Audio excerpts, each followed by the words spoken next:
Hello. Incredible art has the ability to inspire, to ignite the imagination, to immerse us in worlds that are unknowable, inconceivable, unimaginable, that you can only believe once you have seen. My guest today is an artist whose remarkable talent is capable of doing just that.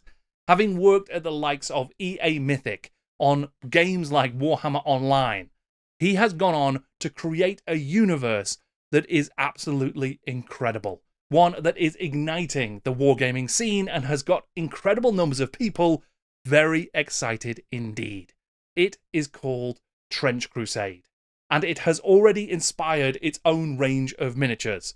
There are wargame skirmish rules designed by the legend Thomas Pirinen, and its most recent Kickstarter has already garnered over £1.5 million in support, and it's not over yet. I'm Jordan, this is Jordan Sorcery, and today I am in conversation with Mike Franchina.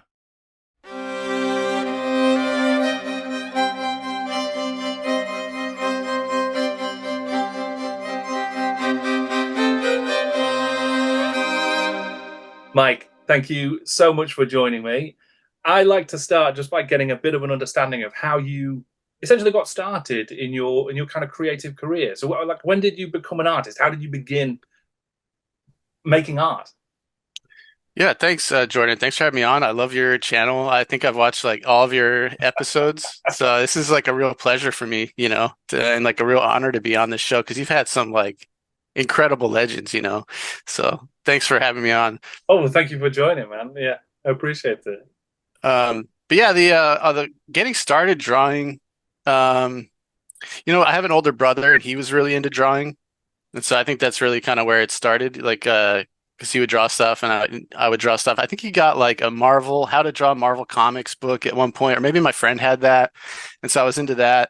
Um, and I've always kind of been like an imaginative guy. So I always really enjoyed just like doodling stuff. And um, I love to read books and everything. And, I remember when I was a little kid, we had like an old 386 computer. That's really a long time ago, but it had MS Paint on it. I remember drawing like an Oliphant from Lord of the Rings in MS Paint, and that was pretty fun. So like I've always just kind of been into this sort of thing. And when I went to college, I went for computer science actually because I was really into like movies and computer graphics. So I wanted to be like, I want to do like graphics for computers. Right. And I like completely failed at that because I didn't realize it was so boring, like making calculators and things. And I just like basically failed all my computer classes. But my parents had given me a book when I was like I think 15 or 16 about the art of Empire Strikes Back, and it had all this like incredible concept art, by these guys like Joe Johnston who went on to become like a really famous director for like Honey, I Shrunk the Kids and The Rocketeer. Oh, yeah. Uh, and then of course like Ralph McQuarrie, like he's just a real legend artist. And then I was like, well, I guess I just really want to do that, what those guys are doing. And then I found in school, like I wasn't taking notes. I was just in college. I was just drawing all the time in my sketchbooks. And I was like, man, my parents are going to hate this, but I'm going to go art, I guess, instead, because I'm like failing all my classes. And that's kind of just how it went on, until I graduated. So I just kind of failed into this career. Amazing. But it did become a career though, right? So you got jobs as a concept artist, right? I mean, how did that come about? How did you end up in those kind of roles? Yeah. So in college, there was this old forum for it's called RPG.net. I have no idea if it's around still, but they had like a freelancing forum as part of it. And so I would go there and I would just kind of see what all the guys are working on. And then I remember I would always go into like Barnes and Nobles. And I didn't have any money. I was like desperately poor, but like reading through all I don't know if you've seen this book. It's Spectrum Art, and it's just like all the best fantasy illustration and that kind of stuff, comic book illustration for the year. And so every year they do a new one. And I remember just like flipping through and like, this is what I want to do. Seeing these like incredible illustrators like Wayne Reynolds, he does all the stuff for like what he used to do for D&D. I think it is Pathfinder now. Steve Prescott, Phil Hale, all these like incredible uh, Chris Ron, Mark Zug, these guys that would do like all the amazing like Magic the Gathering illustrations, and just like blowing your mind all the time. So I was like, I want to do that. So anyway, the RPG.net forum had this freelancers thing, and so they'd like, I need an illustrator for this or that, and sometimes it would just be like a little vanity project for some guy who's like making his own D&D game or whatever. And then eventually I started getting jobs for like bigger games. So there was like Green Ronin Publishing used to write the I don't know if they still do. I know because Cubicle 7 does now, but Warhammer Fantasy Roleplay. Sure, yeah. So that was kind of when I started getting better gigs as I got better. And so, it's still the pay was terrible, but I started doing some Warhammer stuff and it's just really fun. I started doing stuff for like Udon. They were doing Dungeon and Dragon magazine at the time, all the illustrations for that. So I started doing stuff for them, and it was kind of a cool, like freelancing is cool. It's like it's terrifying because you never know like when your next job is gonna come, but at the same time, like you can literally see like as you get better as an artist, like you get better pay, which I always thought was like kind of a cool. It felt cool like to get a raise, like just based on your like pure work. Sure. Like leveling up in an RPG and getting Yeah. Yeah, it's exactly what it felt like. The and then I went to Gen Con one year to drum up work. I went a couple times, and this was back when you would print out like a portfolio and put it in a book. And then I had like a backpack filled with like printed portfolios, and you'd hand them out to different art directors and stuff. Um, so the last year I had gone, this was like 2006, I think, August in 2006, and I had gone to drum up some work. And I had graduated, been out of college for about 2 years, and I was trying to freelance full time. I still had like a part-time job at FedEx, like stacking boxes at like 3 in the morning, like third shift, just to make rent and stuff. But yeah, I went to Gen Con, was handing out these portfolios, and then Warhammer Online was there. So they had a kiosk at Gen Con, and they had the lead concept artist was there reviewing portfolios, and I had one portfolio left, and I was like, I could give it to them, and I know I'm never going to hear from them. It's a wasted portfolio, or I could give it to somebody else. But I was just like, F it, I'll try. And fortunately, I had some Green Ronin Warhammer Fantasy Roleplay are in the portfolio, and so eventually they saw that, called me back, and I started working on that in October. So it was pretty amazing. Yeah, that's awesome. Did you have much? Did you play Warhammer? Were you playing a lot of that kind of stuff before you Yeah. were working on it? Yeah. My friend Jeremy, he introduced me into Warhammer when I think we were probably like 13 or something. So it would have been like 92 maybe. Right. And we never had any money, and like we didn't know how to play the game, but like I love to paint the models. I love to kit bash models. That was probably my favorite thing was kit bashing because you don't have any money, so you can't buy a new one, but you can make a new one. So Sure. yeah, I think we got into it. I don't remember what edition it was. It was the one with the Bretonians and the Lizardmen. Sure. So fifth edition. Fifth edition. Okay, yeah. And we sort of went in on that together, and he got the Bretonians and I got the Lizardmen. And it was just so much fun, like painting up your little Saurus warriors and stuff. And they felt really overpowered at the time because they had two attacks, so that was really cool. They were like super strong and tough and everything. But he had knights, so that was um and then I think he also bought a Skaven army too at some point. And they're really cool. I always love those guys. That's probably the most for me, like the most unique Warhammer race. Hmm. They just feel like different than anything else like out there in fantasy, which is cool. Yeah. Yeah. They really are the sort of quintessential Warhammer, aren't they? They feel very unique to that world, even though there's rat men all over the place. But the Skaven as an entity are very Warhammer. Yeah. There's like a John Blanche illustration of it's like some kind of like brood mother or something, Right. and she's like birthing all these like freakish Skaven like babies and stuff. And it's like that's the kind of stuff I, as a kid, when you're flipping through these books and it's like this incredible art, and then you read the lore and it's like so grim and like gritty. Even like the elves are like that, where they're these sort of like xenophobic jerks, and they're just it's so interesting as a lore, and it's so gritty. And it just felt to me as like a 13-year-old kid when I was really getting into this stuff, like, oh, I shouldn't be reading this. Like if my parents knew what I was reading, they would not approve. Yeah, I know the feeling. Yeah, yeah. Now, no, obviously, it got even sort of darker and grittier as things progressed as well, didn't it? Of course, with you. I mean, I'm sure we'll be coming back to Thomas, but more time and his sixth edition of Warhammer, Yeah, more John Blanchard, darker and sort of even deeper into that side of things, I think. yeah, yeah.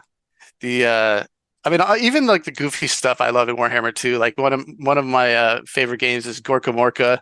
Hmm. Um, I still have a mini from it that I made. I kit bashed when I was a little kid. Let me grab it. I'll show you. Yeah.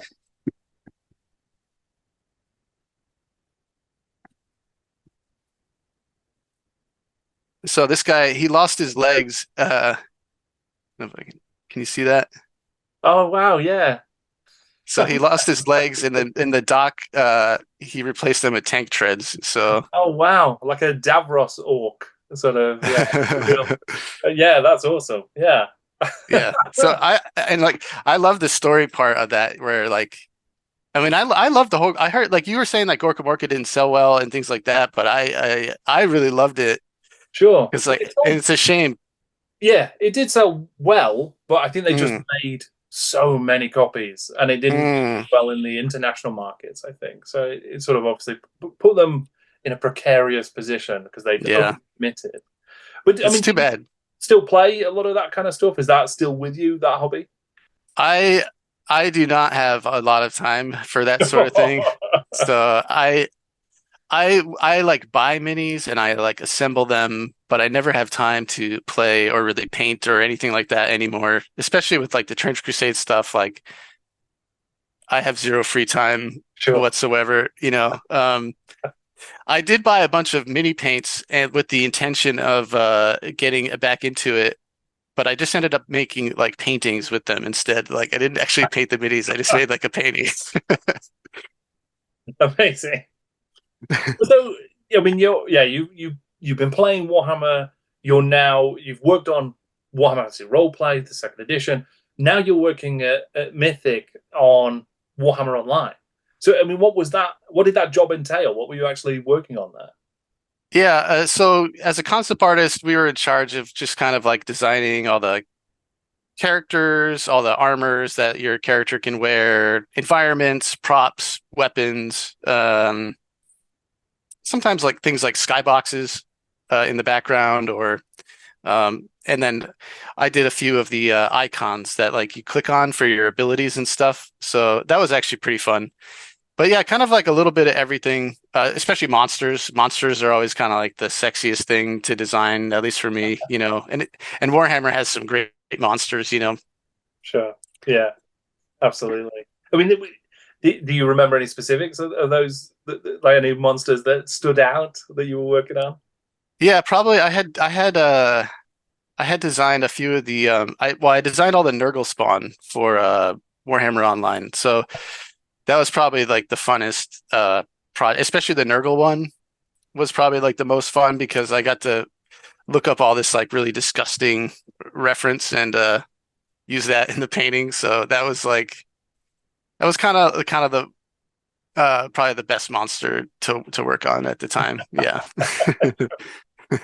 That's amazing. I mean, it sounds then like there's quite a lot of, like, obviously intensely collaborative, those kinds of games, many people working on them. hmm hmm Well, like, how does it feel to be working on like just this part of the armor or just that part of the UI?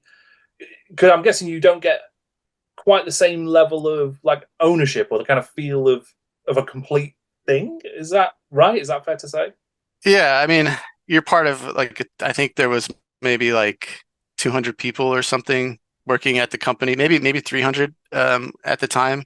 Right. So you are just sort of like a tiny cog in the machine, and it's owned by Games Workshop, so everything you draw has to be approved by their license managers, and usually that's not a problem. And everybody working on it, at least in the concept team, we were all huge Warhammer fans, um, and we all got a discount, which was really cool. We all got like a 50% discount at the time.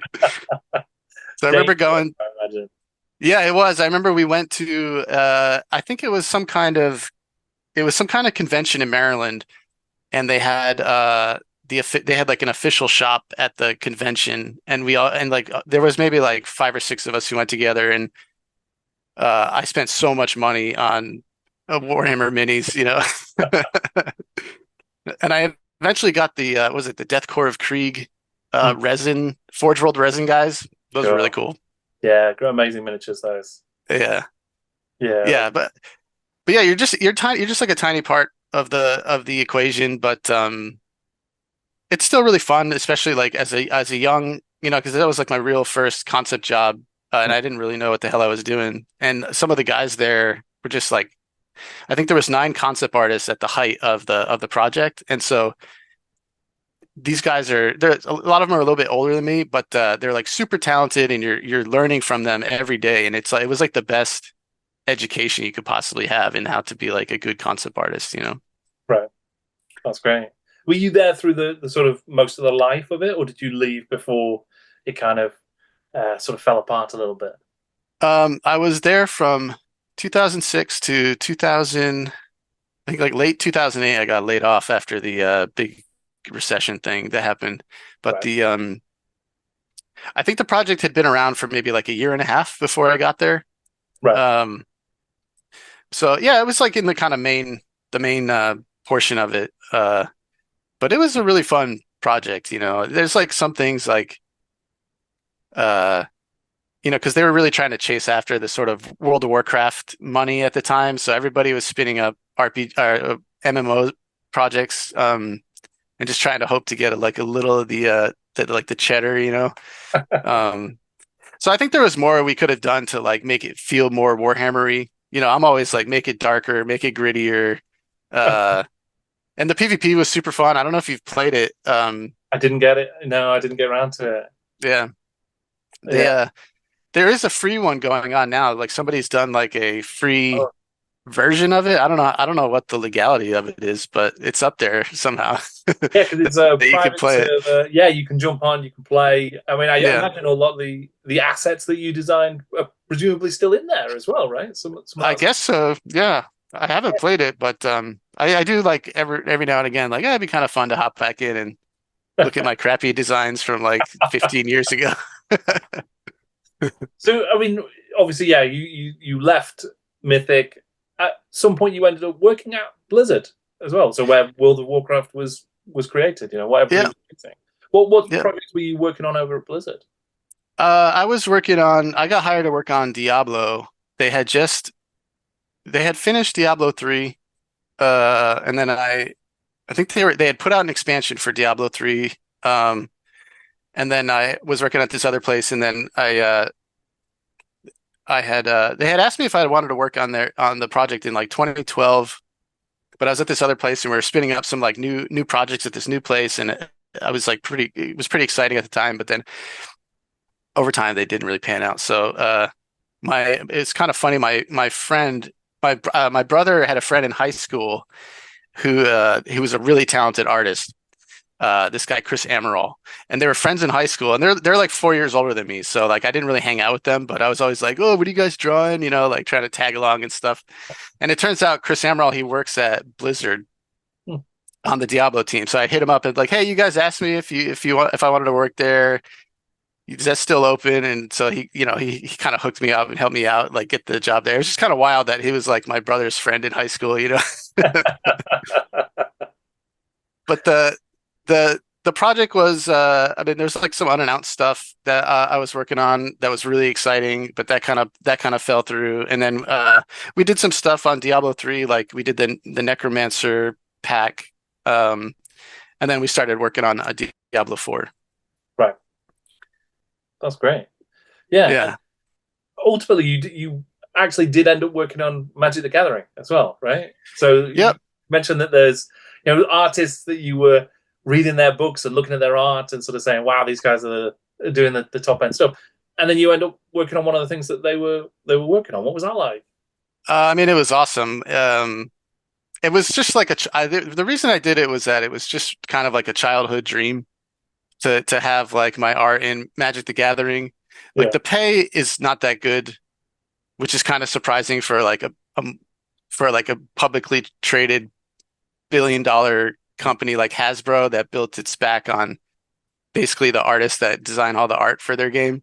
Okay. So I did 3 cards and I was like, okay, that's probably good enough for me. You know, it was cool. It was cool to have my cards in Magic the Gathering. But yeah, the pay was just kind of too low. So that's kind of Yeah. the end of that. Yeah, and I guess there's so much art created for that game. There's so many artists involved as well, and you're right. They definitely do build it on the back of all of that amazing art. It's such a huge part of the game. Yeah, yeah. I mean, it was still amazing, you know, and like seeing it going on the NTG Reddit subreddit and like people commenting on your art and you know that was really exciting to me, you know. Yeah, I can imagine. That's great. That's really really cool. Yeah, because like, even when I was a kid, like I mean, the playing Magic was okay, but I just really liked looking at the art for the most part. You know, that's kind of what it was all about for me. And back then, I feel like it was like weirder and stuff. Like, and Magic the Gathering was like a lot weirder. It's like a bit more of like a produced product now, which is, I mean, it's fine. They're making so many sets every year and everything, but there was there was kind of like I don't know what you call it, like a free kind of freewheeling attitude to some of the art back in the day, and you had kind of a mix of different styles and artists and things. And now it's all very kind of like that very digital looking kind of art that you get now. Yeah, and yeah, like I say, there's so much of it being produced now, and it's such a speed. The production line nature of it, still some great art in there for sure. Oh yeah, Yeah, it's definitely there's definitely a vibe shift, I suppose. Yeah.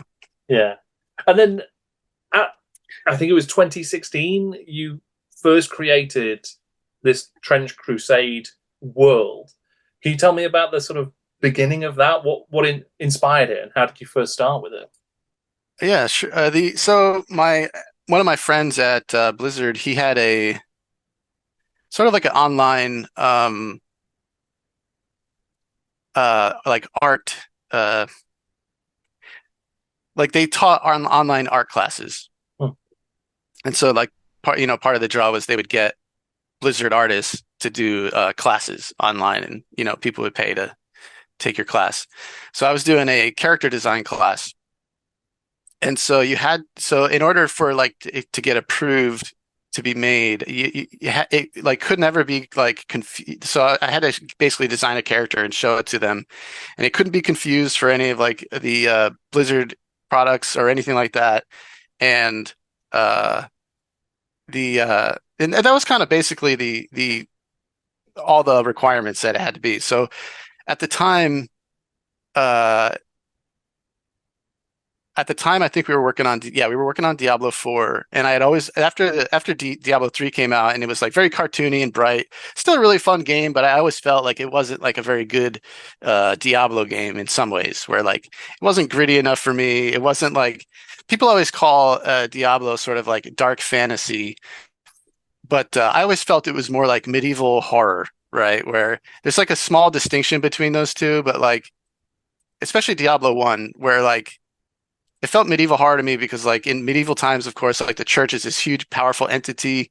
But in Diablo 1, it's like, okay, you have this big, powerful church, but they're completely corrupt and evil, There's like it just always and like demons are walking the earth. So I don't know, it just felt like medieval horror to me. Anyway, and for D4, I really wanted them to like push that more like horror aspect. And I was hoping I could sort of like bring, because I was so into this dark stuff, maybe I could push them a little bit more to get more dark. And like the game is definitely more dark for sure than the D3, but it still wasn't dark enough for me. So when it came time to design this character, I was like, okay, I'll put all the stuff in that like you could never do in like a Blizzard product. Hmm. So I used real world religions, uh, like realistic weaponry and guns, um, and like super gritty and everything. So then I designed the Trench Pilgrim was the first character I designed for. And he's got like the big pointy hat, the caparot, and he's got sort of like a Lee Enfield rifle um and that's kind of where I started like coming up with like I had the kind of vague idea of like World War One and sort of demons, but it was still very free form and it just kind of started with this character. And and once I had that, it was like, oh man, this is so much fun to draw after work. I just kept doing it, you know, and I kept like expanding the world as I went on and I love reading. I love reading history. I love reading novels, horror novels. I love historical fiction like the Master and Commander series and Bernard Cornwell. He writes. Uh, they had a Netflix show about it. I can't remember the name of the show. What's that? Last Kingdom or something like that. Yes, that's it. That's it. Yeah, and I mean, I love all those books and super exciting and fun. And there's like a little bit of history in them, so I love like because you read stuff in history and like you'll read something. And you're like, there's no way that happened, you know, but it's like, you know, as far as I know, it's true, you know, so like, I always love finding like little historical tidbits and stuff that you can like funnel back into like the Trench Crusade thing. And, so yeah, I just never stopped drawing it. And so it's, you know, it's been 8 years now and, it's just been like nights and weekends, you know, and drawing this stuff in my free time. And not wanting to compromise. That was kind of my thing was like, because at your job, your day job, that's kind of what it is you have to compromise like everything basically. And that's, you know, that's what they pay you for or whatever. But, you know, since it's all my free time, I don't have to do that. And it was one of those things where like, I didn't really care if like anybody liked it, but they did like it. So that was pretty exciting. Yeah, I mean that's great. Obviously, you can see a lot of that history like permeates the work, and you can absolutely see, you know, drawing on all that kind of stuff. Were there any other like artists whose work was inspiring you, or that you were sort of touching on or nodding to? Yeah, I mean, I love all the Warhammer artists, of course, you know. I love Blanche, Dave Gallagher, Kapinski, Paul Dayton, all those guys. And like, you know, some of the older ones like Paul Bonner, of course, is an incredible artist. Adrian Smith. I mean, there's so many, you know.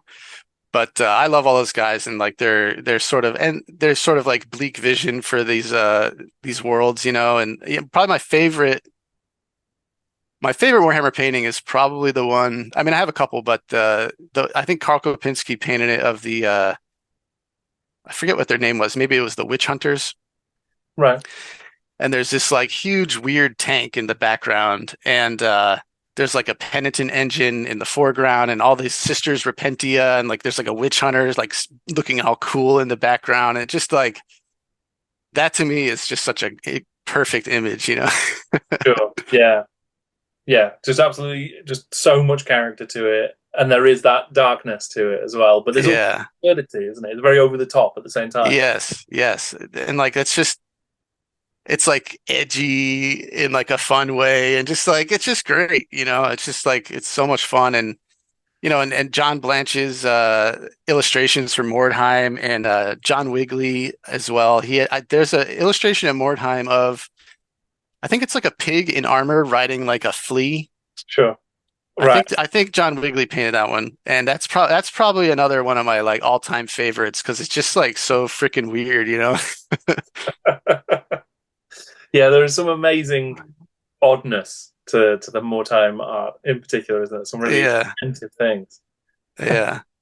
So on Warhammer Online, I tried to pitch a Mordheim expansion. Right.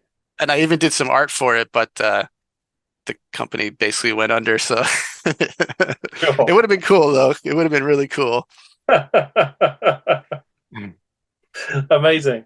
Yeah, you mentioned there about sort of expanding it through drawing additional stuff for Trench Crusade. So I'm really curious about that process then. from a world building perspective, are you literally just coming up with an idea of like, oh, well, this would be cool, or I'd love to see something this shape or this kind of character, and then you reverse engineer how it fits into the world, or is it more happening at the same time? It's kind of like a fluid process because like I don't just sit down and draw a picture and paint it all in one go. I sit on my couch, I watch TV, and I have a sketchbook, and I just kind of sketch in my sketchbook, and I'm just kind of like doodling stuff, And so maybe I'm watching a documentary about the Tuareg tribes in northern Africa, right? And so maybe I'll sketch one of those up and then see, oh, maybe I could fit that in, or who knows? I'm maybe just watching a horror movie and there's like a cool monster, and I'll be like, oh, that's cool. Maybe do my version of that, and just kind of see, maybe they could fit in, and then I'll try to come up with like interesting lore for them. It's not just like art. It's like art and lore. Like I need a good idea to usually make the design feel like cohesive. So for me, it's kind of like the whole thing. It's not just the artwork. It's like coming up with the lore, and like I'm obsessed with like finding a good name for stuff. So always try and come up with like a cool name for the character that really kind of gets like your brain tingling, or at least mine anyway. And just trying to cram all the stuff that I love into the whole setting, like I love horror, I love body horror. I love like medieval history and like weaponry and armor, and I love like the World War kind of like aesthetics and their weaponry and armor and all that. And so I was like, I'm just gonna cram it all into just like one thing, so I can basically just draw whatever I want, and it'll always be kind of fun. Yeah, because it is obviously there are a lot of different influences, a lot of different sort of styles and elements. You have managed to make it into a cohesive looking world. And I think that's very impressive to be able to bring these different things together in a place that nothing feels out of place. Yeah, I mean, I think, if part of that is just you make all the armor rusty, maybe, or I don't know. Yeah, I mean that is kind of what we do at as a concept artist at your day job is try to do that. But also like bringing on someone like Tomas, he's really good at like, because I had a lot of lore written, but it was like little blurbs, It was like I always considered it like flavor text in Magic the Gathering, right? And I always loved the flavor text in Magic the Gathering because it like gave you just enough information to like kind of say something interesting, but then like open up all these like windows that are in the world, but they don't explain any of it, which I always loved, but yeah, I mean, and so I'm not a writer. I can write, but I like writing things that are long. I struggle with, like more than a paragraph, and then I'm like, I don't know what else to do. But yeah, having Tomas come on and be like an excellent writer, and we get along super well, and he's into all the kind of same stuff I am, and he really knows his history way more than I do. I'm just sort of like a dabbler in history of like whatever cool things I can like glean from it. But Tomas has read like a ton of history books and things like that, which I always kind of find a little bit dry sometimes. But yeah, yeah, it's been great to have him and then James and everybody on board the project. Well, yeah, I mean, how did that come to be then? So how did you end up creating miniatures and then a game from it? Yeah, so I don't remember what happened first. Like, I think there's a magazine called 28. Sure. And they're like this really cool group of men and women who they're always making like these cool magazines of interesting kit bashes and like weird Mordheim stuff. And it was like it's like the Blanchitsu stuff from White Dwarf, where it was just like some weird like Necromunda gang that worships like a giant, who knows, like mushroom or something. They're always coming up with like this super creative stuff.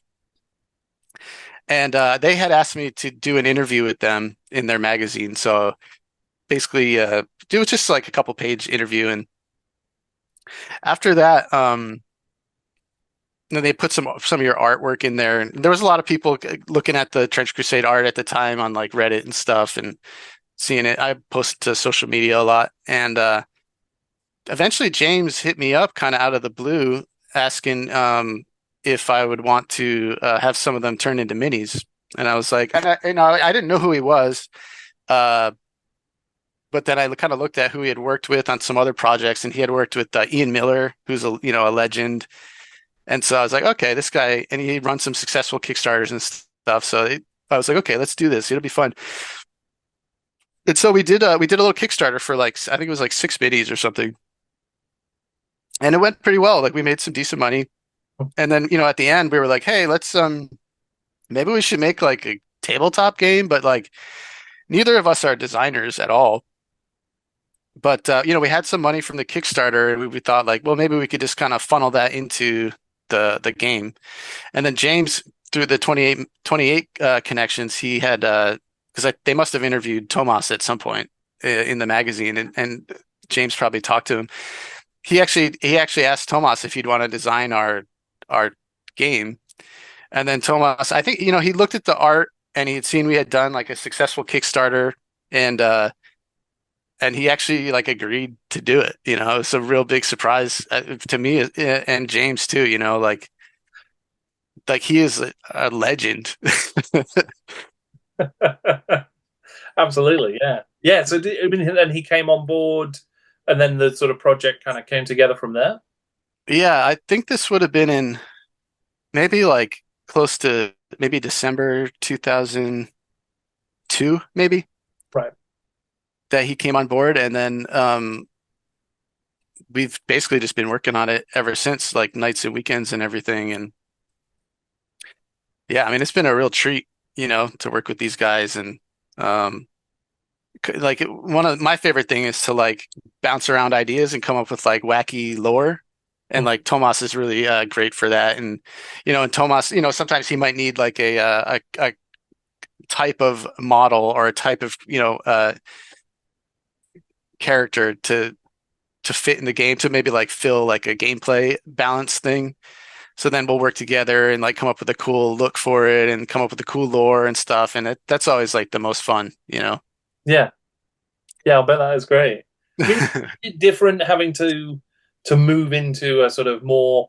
Well, I imagine it's a sort of more formal kind of structure for the universe, right? Because now you need armies, you need units and squads and specific characters. Did that change your relationship with the material at all? I think the only difference really was that uh, before it was like a game, I had more time to sort of like noodle on things and get like the design as quote perfect as I could. Hmm. But now that the game, because it's just like we had a sort of rough deadline and we had a lot of stuff to produce, so some of it was maybe like more rushed than I would have liked, at least in like the rendering stage. I feel like all the ideas are still really strong for the designs, but sometimes I just didn't have enough time to like bring it to a level of polish that I really would have loved. But it's still generally the same thing, because basically all of the stuff I did in Trench Crusade before, it's all character designs. I'm not really a environment painter, so I always kind of struggle with that. But so it's just more character designs, and that's kind of the stuff I love to do. And it's kind of the perfect thing because like the war game, you're playing with little characters, so it's like it's all character design stuff. So it's been great. I love it. I hope we get to keep making tons more in the future because we have some pretty crazy ideas. Yeah. I mean, one thing I was curious about. I mean, you mentioned earlier about like incorporating real world religions and real world history, and obviously it's an alternate version of our world, and it takes it in a very different direction. There's demons walking around and stuff like that, right? Yeah. But I mean, what sort of is there a fine line to walk in how much real stuff you can bring in from a religious perspective, for instance? Yeah, I mean, I'm not really sure what the line is, but a lot of it is based on like real things and then just like cranked to 11 or tweaked in a way. And like the church or like the Islam in Trench Crusade, I don't think really has a bearing on the real world religions. You know, they're different in our game. But you know, it just religion to me is so it's so interesting on like so many levels. It just sort of like permeates our culture, whether you believe in it or not. Like, so that's always really interesting to me. And like fanaticism is interesting to me. And that's basically what all the people in the Trench Crusade universe are, just like these crazy fanatics, you know? And yeah, I don't know what the line is, but my thing was just I just like to come up with like cool, weird stuff that has like has like touchstones in these kind of religions. And it's just I don't know. It's just when you throughout like the history of art, you know, and there's so much like religious artwork and you know like Bosch and Bruegel, you know, they've made these like incredible paintings of like Bruegel has this painting called The Triumph of Death, and it's like the most Warhammer painting you've ever seen. It's like I think he painted it during the Black Plague, Right. and it's this very apocalyptic image of like all these different types of people like dying, and then there's like skeletons walking around them and like dragging them into holes and like cutting their heads off. It's like extremely like a very Mordheim-esque image. And that's the kind of vibe I wanted for Trench Crusade. Sort of like hit on that sort of like apocalyptic vision. So yeah. I mean, it must be quite cool to have, you know, you start out playing with miniatures and playing with games and creating art that has now gone full circle and is miniatures now, and not just any miniatures. These are miniatures that, you know, the rules are being designed by one of the guys whose game you might have been playing, you know, however years earlier. Like, how does that feel? That sounds like it would be cool. Yeah, I mean, it feels amazing because like you know, starting the project out, it was just like me to like blow off steam after work, you know, because like, oh, maybe you had a bad day at work and they didn't like your design because X, Y, and Z. Well, I'll come home and I'll just draw whatever the hell I want. And to have done that and then to get this sort of response that was like, oh yeah, we liked all that super dark shit all along. It's incredibly validating to me. Yeah. Yeah, because I mean, the campaign, the Kickstarter that's happening right now. So this is for the game itself now, and that's already done incredible numbers. Right, it's not finished yet. There's a few days left to go as of time. Yeah, and it's already over 1.5 million. So I mean, were you anticipating that level of success? Was this expected or? I mean, I had some pretty like crazy hopes, of course, because I've invested so much like energy into this over the years. But I didn't really know what to expect. I had hoped it might hit this high, but I didn't think it would. Probably, like realistically, it probably wouldn't hit that high. And so to see it actually hit like these numbers and like, hey, looks like we might have to like all go full time on this is like incredibly exciting for everybody, you know? Yeah, I mean, yeah, I imagine it would be, right? I mean, because what does that future sort of look like? I mean, I appreciate, I'm sure, lots of stuff still to answer, loads of questions out there. But right now, with the level of success you've got, with the ideas that you guys have got for where things go, I mean, how does the future look to you now? I think it looks pretty incredible. We still have to figure out a lot of the details of like timing and things and um, you know, what full time might look like for people, but it's looking really good. So we're also busy with the Kickstarter right now. We haven't really had time to like discuss it a lot. So I think once the Kickstarter over is we're really going to nail down all these like specific details and stuff. And so I'm really excited. You know, I just want to like keep drawing weird like little freaks and you know, work with these guys and make some like incredible stuff for everyone because it's just been so much fun. Yeah, that's fantastic. Are there any sort of like major projects? I mean, I suppose the Kickstarter itself it must be all encompassing, I imagine.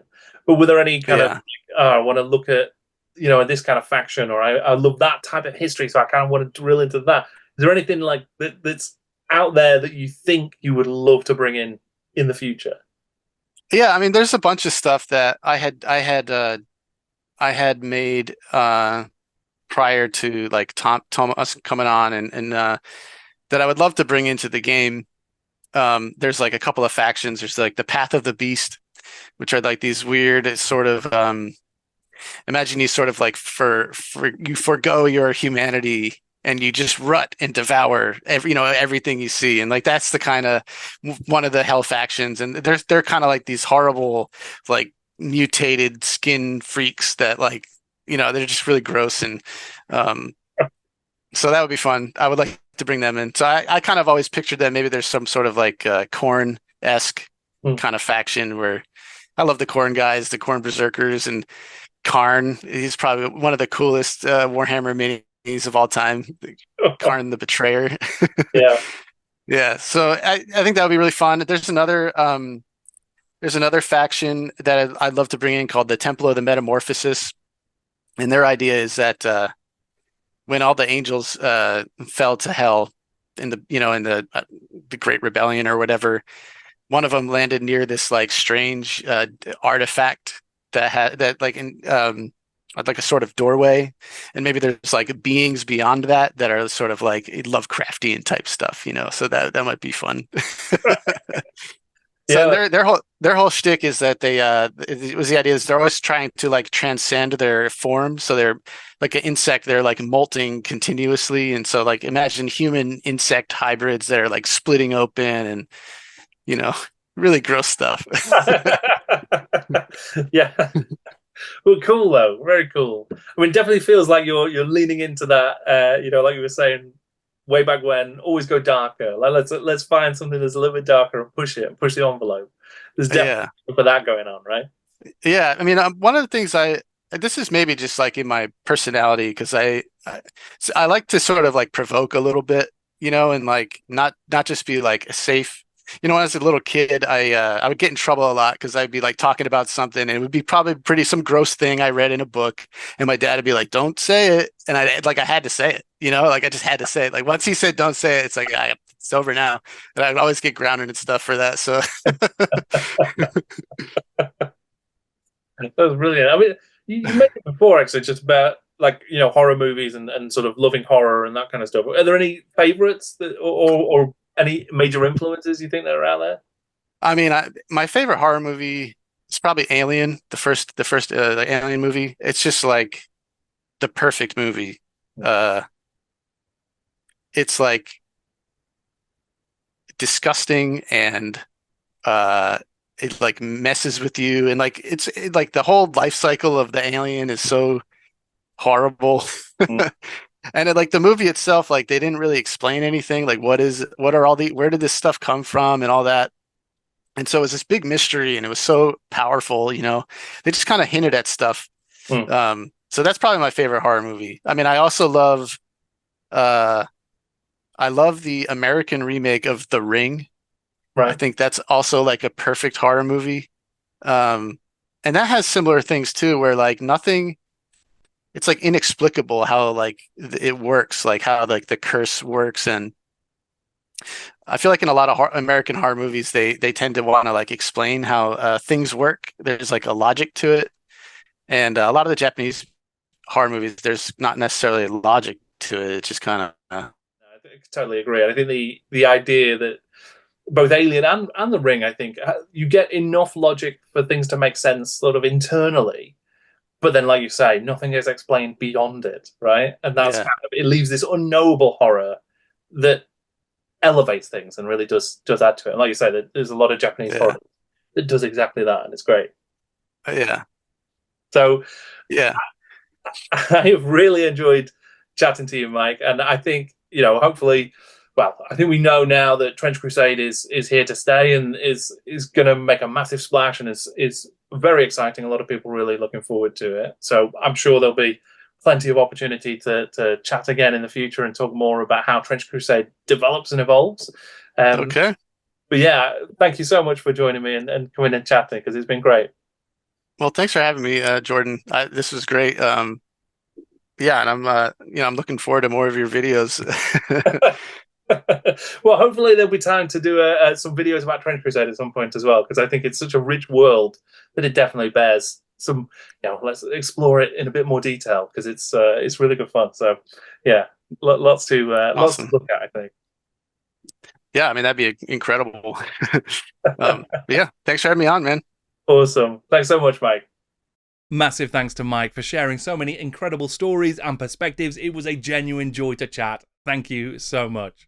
If you would like to find out more about Trench Crusade and back the Kickstarter, you can follow the link in the description below. You'll also find a link to my Patreon, where you can support me and the work that I do. You'll get early and exclusive access to content, regular updates, Discord access, and other fun stuff as well.